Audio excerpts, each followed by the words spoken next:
इस बीच बड़ी खबर आ रही है, बड़ी खबर से आपको रूबरू करा देंगे। मुख्यमंत्री पुष्कर सिंह धामी ने वीडियो कॉन्फ्रेंसिंग के माध्यम से इस बीच कोटद्वार में सोमवार को मालन पुल का लोकार्पण किया। इस दौरान विधानसभा अध्यक्ष रितु खंडूरी, मेयर शैलेंद्र सिंह रावत समेत सैकड़ों लोग मौजूद रहे।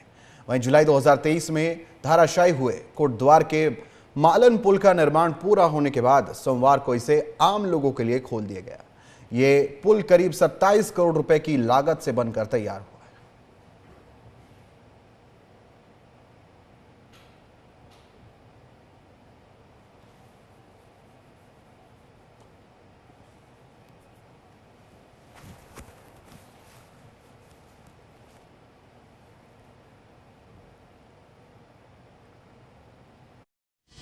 पीडब्ल्यूडी के पुल हों, सड़क हो, सिंचाई विभाग की सुरक्षात्मक दीवारें हों और पेयजल को लेकर खासकर वो वाले वार्ड जहां की अभी हमारी एडीबी की योजना नहीं चल रही है लेकिन वहां पाइपलाइनों की समस्या है, उसको लेकर हमने रिगड्डी पाइपलाइन जो हमारा जो पानी का चलता है उस स्कीम के तहत हमने आदरणीय मुख्यमंत्री जी से निवेदन किया और उन्होंने उसको, आपने जैसे सुना होगा, उन्होंने उसको घोषणा में पढ़ा।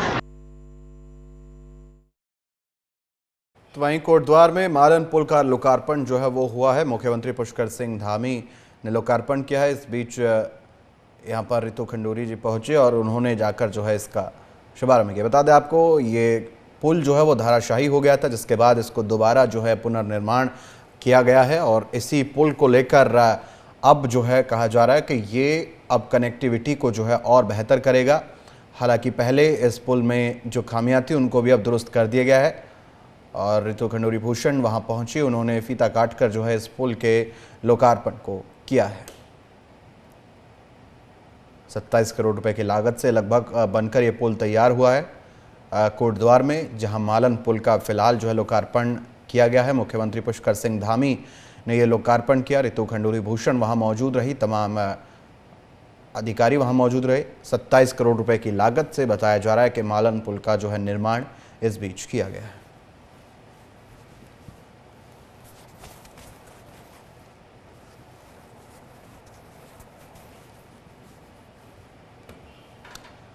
चलिए, खबर पर तमाम जानकारी के लिए मनीष डंगवाल हमारे सहयोगी जुड़ चुके हैं, उनका रुख करेंगे। मनीष, फिलहाल मालन पुल जो कि धराशायी हो गया था, अब उसका दोबारा पुनर्विकास पुनर्निर्माण हो चुका है और उसके बाद आज उसका जो है लोकार्पण किया गया है। फिलहाल ये पुल बनकर तैयार हो गया है। कितनी बड़ी सहूलियत तमाम लोगों के लिए, कितनी बड़ी कनेक्टिविटी ये मानी जा रही है?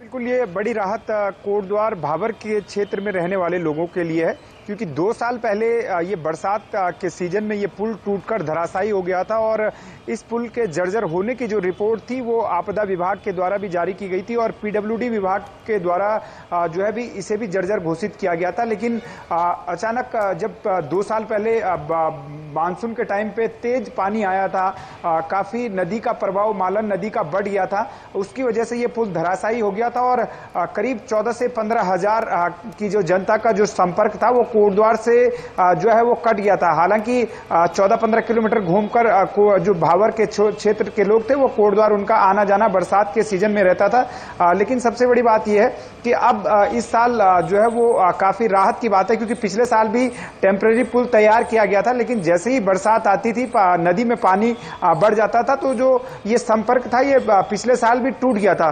तो इस लिहाज से 27 करोड़ रुपए की लागत से जो ये पुल बना है काफी राहत कोटद्वार वासियों के लिए भी है, क्योंकि मालन नदी पर जो पुल बन चुका है उससे बाबर क्षेत्र के लोगों को कोटद्वार आना जाना अब जो है वो मानसून के समय और आसान हो जाएगा। हालांकि अभी जो है वो नदी के ऊपर से पानी जब सूख जाता तो वहां से आवाजाही रहती थी, अस्थायी पुल बनाया गया था, लेकिन मानसून के समय काफी दिक्कतों का सामना जो है वो लोगों को करना पड़ रहा था। लेकिन आज मुख्यमंत्री पुष्कर सिंह धामी के द्वारा जो है एक सौगात के रूप में जो है वो कोटद्वार को कई सौगातें भी दी गई और मालन पुल की भी सौगात दी गई है। जी अच्छा मनीष, क्योंकि ये पुल जो है पहले धराशायी हो गया था, कुछ खामियां जो है वो रही थी, तो इस बार बताया जा रहा है कि इसको और बेहतर बनाया गया और मजबूत बनाया गया है, जो कि अब और लंबा समय ये टिकने वाला है। साथ ही साथ इसके निर्माण को लेकर बड़ी चर्चा हो रही है कि इस बार बड़ी मजबूती से ये पुल बनाया गया है। बिल्कुल तकनीकी खामियों की कमी जो है, जब मालन नदी का पुल टूटा था, ये पुल टूटा था, तो उस समय जो है अधिक खनन भी एक वजह मानी गई थी। हालांकि उसे शासन या प्रशासन के द्वारा स्वीकार बाद में नहीं किया गया था कि अधिक खनन की वजह से जो पुल के पिल्लर थे वो टूट गए थे।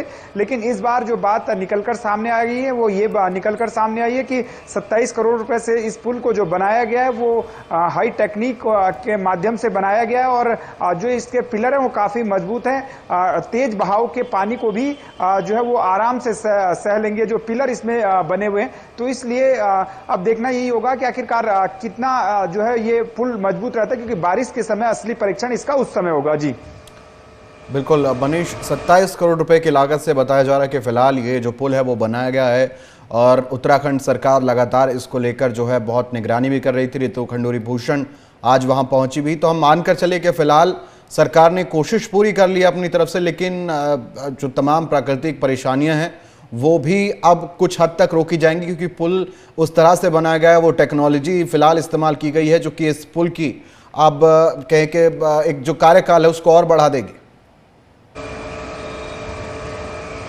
बिल्कुल, क्योंकि काफी विरोध जो है वो जो विधानसभा अध्यक्ष रितु खंडूरी है उन्हें भी झेलना पड़ता था जब भी वो कोटद्वार जाती थी, और खासकर मानसून के समय में जब भी वो वहां पर जाती थी तो काफी विरोध उनको झेलना पड़ता है। तो राहत की खबर विधानसभा अध्यक्ष रितु खंडूरी के लिए भी है, क्योंकि जिस समय ये पुल टूटा था तो उनका एक वीडियो बड़ी तेजी से वायरल हुआ था और उसमें उन्होंने आपदा सचिव को फटकार भी लगाई थी कि आखिरकार उनके द्वारा पुल के जर्जर होने की जो सूचना थी वो भी अवगत कराई गई थी, और जो एक ऑडिट होता है पुलों को लेकर उसमें ये पुल कमजोर पाया गया था। उसके बाद जब पुल टूटा था तो विधानसभा अध्यक्ष के द्वारा इसकी मरम्मत को लेकर कहीं ना कहीं आपदा सचिव पर अपनी भड़ास निकाली गई थी और वो वीडियो उत्तराखंड में काफी चर्चा भी बटोर रहा था। लेकिन उसके बावजूद जब 2 साल का समय इस पुल को बनने में लग गया, लेट लतीफी जरूर इस पुल को बनने में हुई, तो उतना आक्रोश विधानसभा अध्यक्ष के द्वारा भी झेला गया। इसलिए कोटद्वार वासियों के लिए तो ये सौगात है, लेकिन विधानसभा अध्यक्ष रितु खंडूरी के लिए कहीं ना कहीं एक राहत की भी ये पुल बनने से हुआ है, लोकार्पण बनने से हुआ है कि जो नाराजगी लोगों की पुल बनने को लेकर रहती थी वो अब दूर हो गई है। जी मनीष, फिलहाल मजबूती की बात की जाए, क्षमता की बात की जाए तो ये पुल कितना सक्षम बताया जा रहा है, क्योंकि काफ़ी खामियां पिछले तमाम सालों में देखने को मिली, लेकिन फिलहाल पुनर्विकास हुआ है, इस पूरे पुनर्निर्माण हुआ है इस पूरे पुल का, तो हम कहें कि फिलहाल क्या क्षमता बताई जा रही है इस पुल की?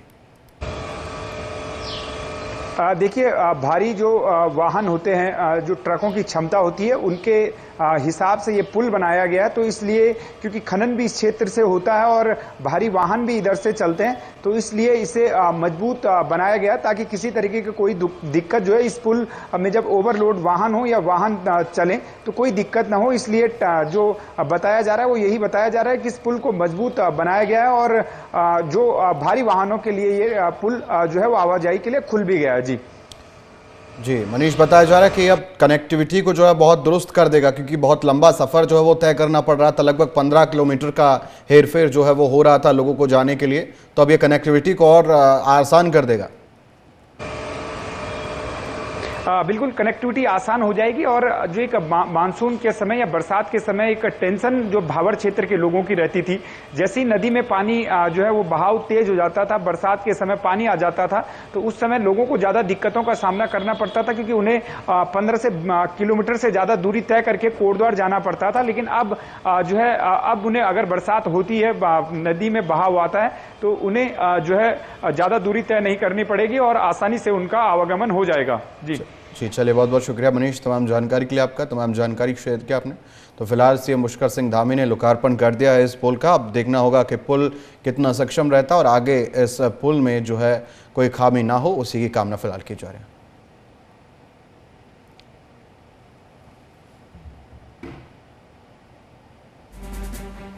तो बड़ी खबर इस बीच सामने आ रही है देहरादून से, जहां बीजेपी विधायक को 1 साल की सजा हुई है। सीबीआई कोर्ट ने दहेज उत्पीड़न के मामले में बीजेपी रानीपुर विधायक आदेश चौहान को सुनाई है 1 साल की सजा। इंस्पेक्टर दिनेश राजेंद्र रौतेला को भी सुनाई गई है 1 साल की सजा।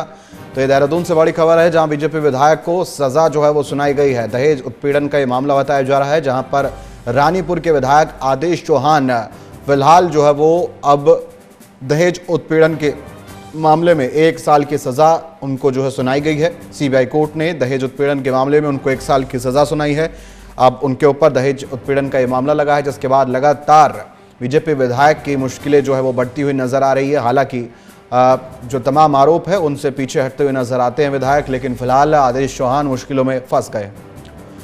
खबर पर तमाम जानकारी के लिए मनीष डंगवाल हमारे सहयोगी हमारे साथ बने हुए हैं, उनका रुख करेंगे। मनीष, अब विधायक साहब की मुश्किलें बढ़ गई है, दहेज उत्पीड़न का मामला लगा है आदेश चौहान विधायक रानीपुर से। फिलहाल उनके ऊपर जो मामला मुकदमा दर्ज किया गया है विधायक के ऊपर, उसके चलते कितनी बड़ी मुश्किलें उनके राजनीतिक सफर के लिए और खुद उनके ऊपर कितनी बड़ी मुश्किलें आन पड़ी?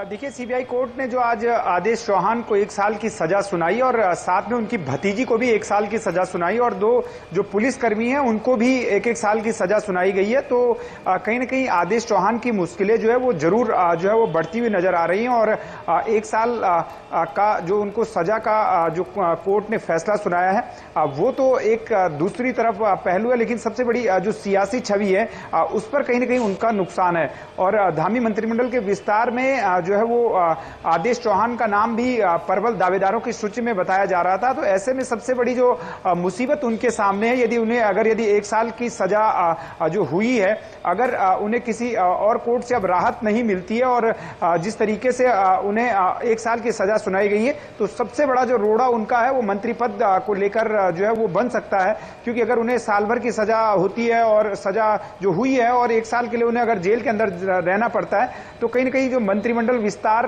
की सूची में जो उनका नाम था वो कहीं ना कहीं अब दूर हो जाएगा और उनके लिए जो ये सियासी जो एक चुनौती है वो कहीं ना कहीं और मुश्किलों में उनके लिए ये हो जाएगी। और एक मंत्रिमंडल विस्तार के समय उनकी प्रबल दावेदारी इस समय मानी जा रही थी, लेकिन वो सबसे बड़ी खटाई में पड़ी है। लेकिन जिस तरीके से दहेज उत्पीड़न का मामला जो है उनके भतीजी के जो पति हैं उन्होंने लगाया और मारपीट का भी जो आरोप उन्होंने लगाया है, उस पर कोर्ट ने आज ये फैसला सुनाया, जिससे कहीं ना कहीं राजनीतिक छवि पर जो है वो आदेश चौहान की जो है असर डाल सकता है और आगे उनके राजनीतिक कैरियर पर कहीं ना कहीं कुछ रुकावटें मंत्रिमंडल विस्तार के समय हो सकती हैं। जी अच्छा मनीष, कोई दंड फिलहाल जो कोर्ट ने लगाया हो आदेश चौहान के ऊपर, क्योंकि जाहिर सी बात है सजा है तो फाइन का प्रावधान भी है, तो कोई फाइन फिलहाल लगाया गया हो?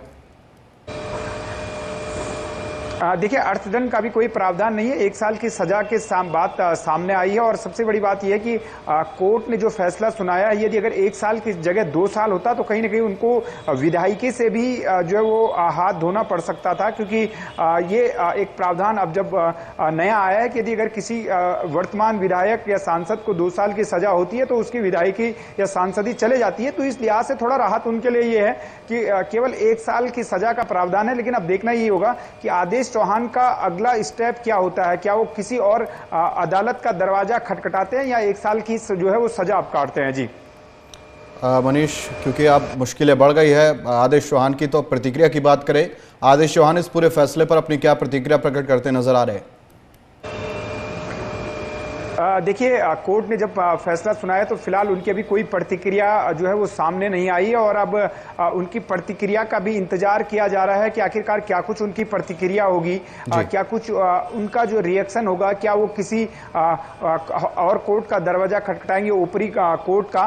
तो सभी की नजरें इसी बात पर लगी हुई है आदेश चौहान के कि क्या अगर वो किसी दूसरी कोर्ट में जाते तो कुछ उससे उन्हें राहत मिलती है, क्या उनका अगला कदम होगा। अब सभी की नजरें इसी बात पर लगी हुई है। बिल्कुल मनीष, चलिए तमाम जानकारी के लिए बहुत बहुत शुक्रिया आपका। और फिलहाल खबरों में आगे बढ़ेंगे। हरिद्वार में जिला पंचायत बोर्ड की अहम बैठक हुई है, वही जिसमें सभी पंचायत सदस्यों समेत जिलाधिकारी, सीडीओ और तमाम विभागों के अधिकारी शामिल हुए हैं। बैठक के दौरान ग्रामीण क्षेत्रों के विकास को लेकर कई योजनाओं पर चर्चा की गई, साथ ही कई प्रस्ताव भी पास किए गए। तो जिला पंचायत अध्यक्ष राजेंद्र चौधरी किरण ने कहा कि पिछली मीटिंग में करीब 80 करोड़ का बजट पास किया गया था। इस बार विकास परियोजनाओं के कई प्रस्ताव पास हुए हैं। इस बार विशेष तौर पर ग्रामीण क्षेत्रों में तालाबों की सफाई और उनके संरक्षण को लेकर चर्चा हुई है। अगले 1 साल में सभी तालाबों की सफाई कराई जाएगी।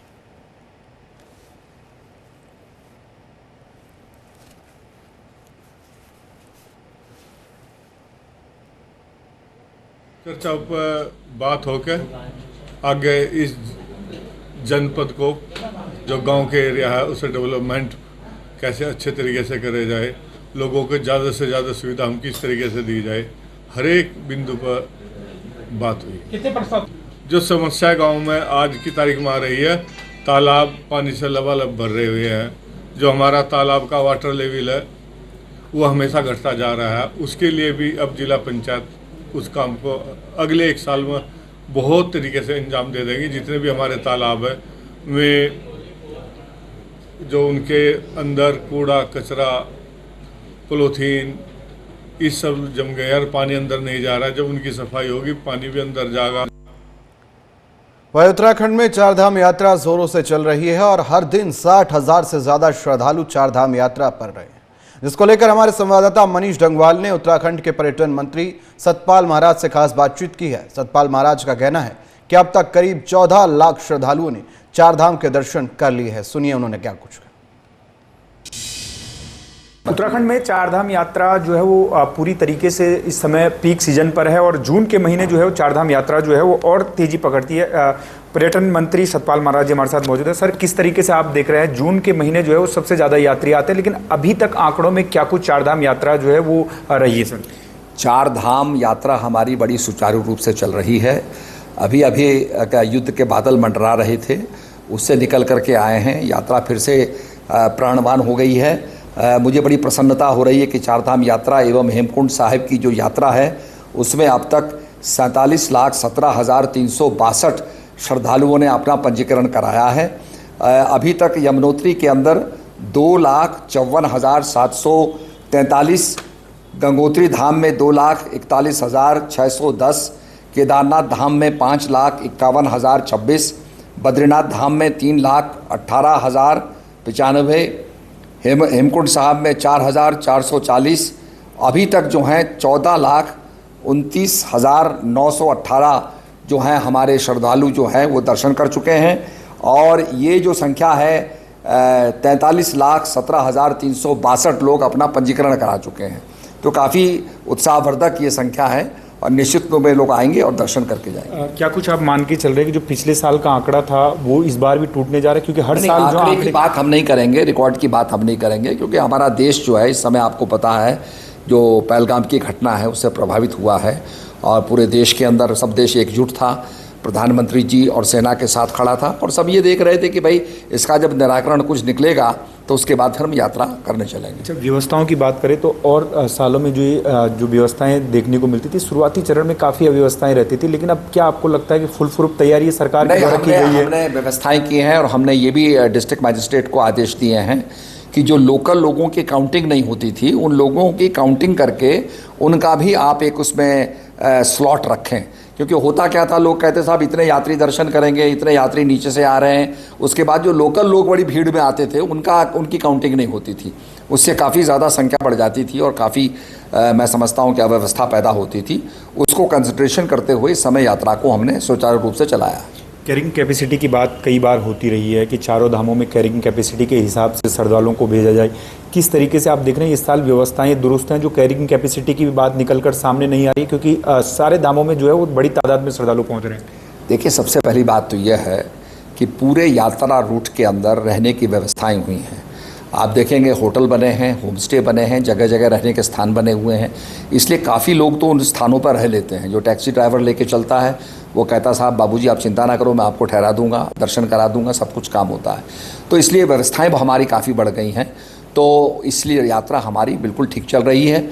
बरसात का सीज़न आने वाला है, जहाँ भी एवालांच आएगा, पहाड़ गिरने की संभावना होगी, वहाँ पर हमारी जेसीबी तैनात होगी, मार्ग को हम खोले रखेंगे। क्या कुछ अपील जो श्रद्धालु चारधाम यात्रा पर आने वाले हैं उनको कहेंगे आपकी किस तरीके से तैयारी के साथ आएँ?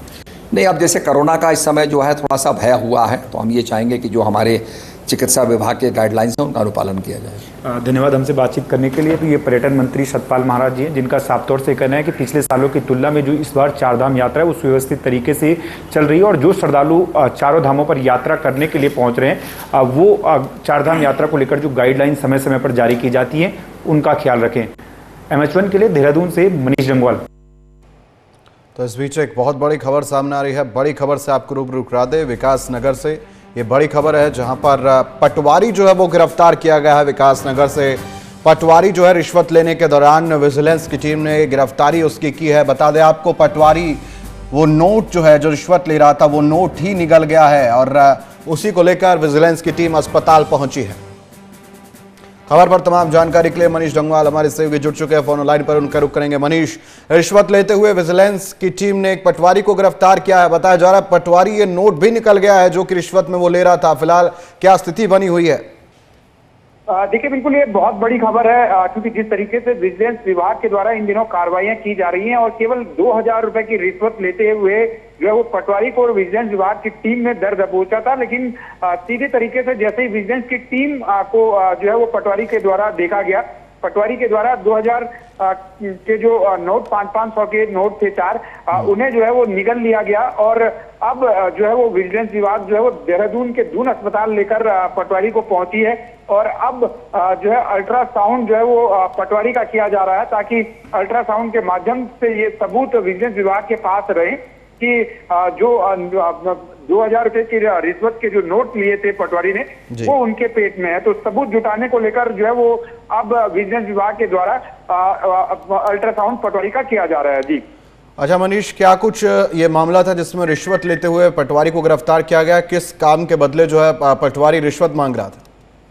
देखिए, कालसी का ये मामला है और कालसी में बताया जा रहा है कि किसी काम को लेकर जो है वो 2000 रुपए की रिश्वत जो है वो पटवारी के द्वारा ली गई थी और इसकी शिकायत जो है वो शिकायतकर्ता के द्वारा विजिलेंस विभाग को की गई थी और फिर विजिलेंस विभाग की टीम ने जो है वो एक तरीके से दर दबोचने की कोशिश जो है वो पटवारी को की और पटवारी को जैसे ही विजिलेंस विभाग की टीम पटवारी के पास पहुंची तो उन्हें इस चीज का आभास हो गया और उन्होंने सबूत मिटाने को लेकर जो है पूरी तरीके से जो उनकी प्लानिंग जो थी वो नोट चबाने की उनकी सफल रही। लेकिन अब देखना ये होगा कि आखिरकार पटवारी जो नोट चबा गए हैं, पेट में उनके चले गए, अल्ट्रासाउंड हो रहा है, अब विजिलेंस विभाग क्या कुछ जो है वो सबूत उनके खिलाफ जुटाएगी, क्या कुछ तथ्य जो है वो अपने पास रखेगी ताकि जो पटवारी को रिश्वत देते समय गिरफ्तार किया गया है वो आधार उनके खिलाफ कार्रवाई को लेकर बने। जी अच्छा मनीष, शिकायतकर्ता का क्या कुछ कहना है? क्योंकि जाहिर सी बात है शिकायतकर्ता ने ये जानकारी विजिलेंस को दी होगी, तो शिकायतकर्ता ने क्या कुछ आरोप लगाए हैं?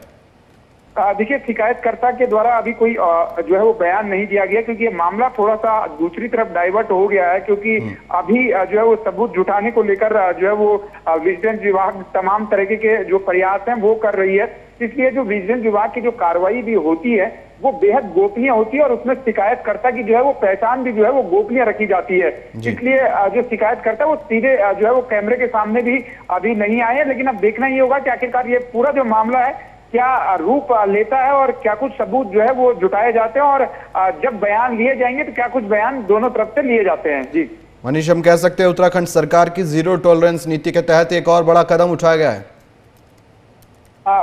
जीरो टॉलरेंस के तहत जिस तरीके से विजिलेंस विभाग कार्रवाई कर रहा है और उसी का नतीजा ये है क्योंकि हम रोजाना देख रहे हैं कि 2 से 4 दिन के भीतर भीतर विजिलेंस विभाग एक बड़ी कार्रवाई कर रहा है और आज भी जिस तरीके से पटवारी को जो है वो रंगे हाथों पकड़ा गया है रिश्वत देते हुए, हालांकि जो नोट वो चबा गए, लेकिन देखना यही होगा कि आखिरकार विजिलेंस विभाग की जो मुस्तैदी है और जिस तरीके से भ्रष्टाचार के खिलाफ मुख्यमंत्री पुष्कर सिंह धामी ने साफ तौर से ऐलान किया गया है कि जो भी भ्रष्टाचारी है उन्हें बख्शा नहीं जाएगा, तो उसी लाइन पर जो है वो विजिलेंस विभाग काम कर रही है और उसी के तहत पूरे प्रदेश में जो है जो भ्रष्ट अधिकारी कर्मचारी हैं उनको धर दबोचा जा रहा है। चलिए, बहुत बहुत शुक्रिया तमाम जानकारी के लिए मनीष आपका।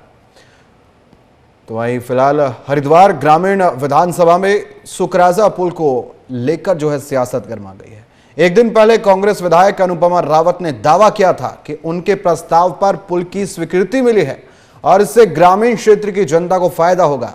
वहीं रविवार को एक कार्यक्रम में पहुंचे पूर्व कैबिनेट मंत्री स्वामी यतीश्वरानंद ने भी दावा किया था कि उनके प्रस्ताव पर पुल की स्वीकृति मिली है।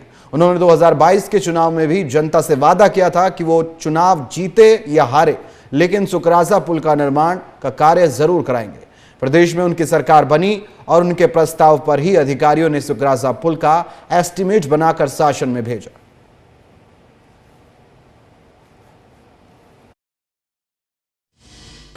ये प्रमाण है हमारे पास, उसका अनुमोदन मैंने, उसके जो प्रस्ताव था उसका मैंने दिया था, वो मेरे प्रस्ताव पर वो पुल स्वीकृत हुआ है और मैंने कई बार अपने सोशल मीडिया पर भी वो डाला है, आप उसको देख सकते हैं। और निश्चित रूप से उस पुल के बनने से हजारों क्षेत्र के लोगों का इसका फ़ायदा होगा। मैं आदरणीय विधायक जी से कहना चाहता हूँ, बहुत सारी समस्याएं हैं क्षेत्र के अंदर, उन समस्याओं को पूरी करवा ले कोई। ये सोशल मीडिया अकाउंट, आजकल तो सोशल मीडिया का ज़माना है, सबसे पहले जियो किसको? परीक्षा अगर मैं दूंगी, रोल एडमिट कार्ड मेरे हाथ में होगा तो रिज़ल्ट आपका तो नहीं आ सकता। 10 साल उनको दिए जनता ने, 10 साल में क्यों नहीं हुआ? और 2017 के बाद तो विभाग ने खुद कह दिया कि हाँ ये बहुत अनसेफ है, इसकी स्थिति खराब है। तो 5 साल क्या किया?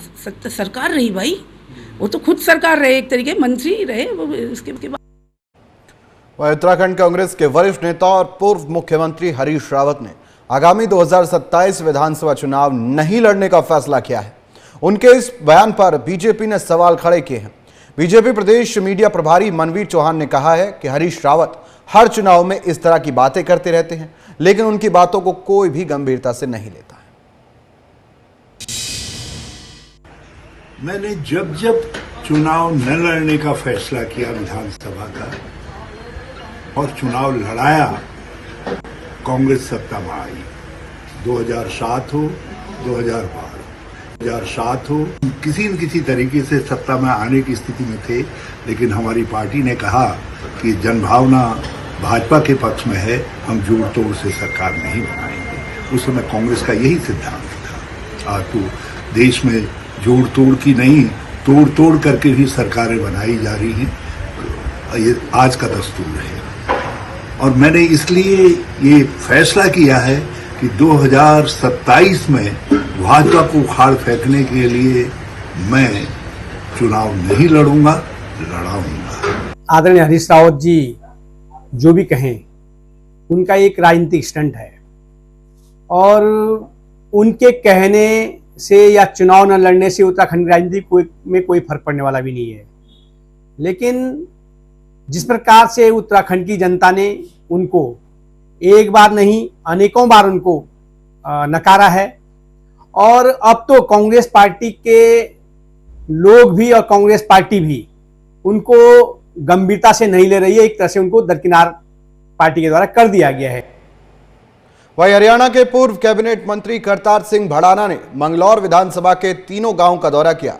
वहीं पूर्व के कैबिनेट मंत्री ने सबसे पहले हरचंदपुर, उसके बाद हरजौली जट और फिर आखिर में सिकंदरपुर गांव में पहुंचने का दौरा जो है किया है। इस दौरान उन्होंने उपचुनाव के दौरान वोट देने वाले लोगों का धन्यवाद किया। उन्होंने लोगों को संबोधित करते हुए कहा कि भले ही वो विधायक ना बने हो, लेकिन मंगलौर विधानसभा क्षेत्र में वो एक विधायक से भी ज्यादा काम कराने की कोशिश करेंगे। तो वहीं पूर्व राष्ट्रपति रामनाथ कोविंद हरिद्वार के 2 दिवसीय दौरे पर है। अपने दौरे के दौरान उन्होंने परिवार के साथ हरिहर आश्रम पहुंचकर आचार्य महामंडलेश्वर स्वामी अवधेशानंद गिरी से मुलाकात की। मीडिया से बातचीत में पूर्व राष्ट्रपति रामनाथ कोविंद ने ऑपरेशन सिंदूर पर अपनी प्रतिक्रिया दी। उन्होंने कहा कि ऑपरेशन सिंदूर भारत की सेना के शौर्य और पराक्रम का प्रतीक है।